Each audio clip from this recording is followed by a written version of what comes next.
Hello friends, welcome to Mita's রান্নাঘর। আজ বানাবো কাতলা মাছের মালাইকারি। চলুন শুরু করি। 600 গ্রাম কাতলা মাছ নিয়েছি। মাছের মধ্যে 1 চামচ লবণ ও 1 চামচ হলুদ দিয়ে ম্যারিনেট করে নেব।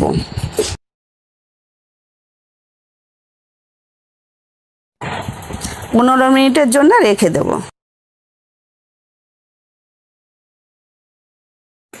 কড়াইয়ের মধ্যে আমি 4 চামচ তেল দিয়ে দেব। দিয়ে তেলটা ভালোভাবে গরম হয়ে গেলে আমি কাতলা মাছের ডাকাগুলো ওর মধ্যে দিয়ে দেব। মাছের পিসগুলো উল্টে দিয়ে ভালো করে ভেজে তুলে নেব। বাকি মাছগুলো একইভাবে ভেজে তুলে নেব।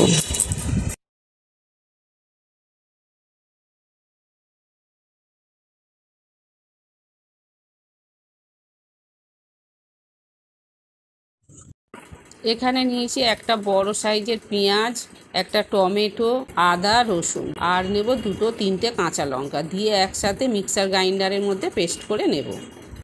এরপর কড়াইয়ের মধ্যে আরও 2 চামচ তেল দিয়ে দেব। তেলের মধ্যে 2টো গোটা এলাচ ফাটিয়ে, একটা শুকনো লঙ্কা, তেজপাতা, 1 চামচ গোটা জিরে দিয়ে একটু নাড়াচাড়া করে তার মধ্যে দেব আদা, রসুন, টমেটো, পেঁয়াজের পেস্ট দিয়ে ভালো করে কষতে থাকব।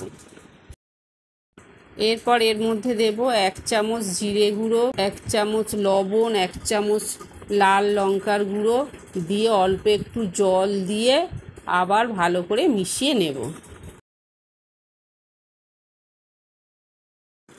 একটু কষা কষা হয়ে গেলে এর মধ্যে আমি 2 চামচ টক দই দিয়ে দেব। দিয়ে ভালো করে মিশিয়ে নেব।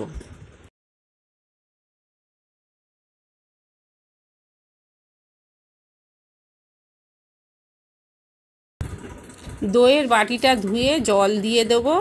দিয়ে একটু ভালো করে নাড়িয়ে দিয়ে তার মধ্যে ভাজা মাছগুলো সাজিয়ে দেব। এর মধ্যে আমি 1 বাটি নারকেল দুধ দিয়ে দেব। দিয়ে ভালো করে ফুটিয়ে নেব। আর দেব অল্প একটু স্বাদ অনুযায়ী চিনি।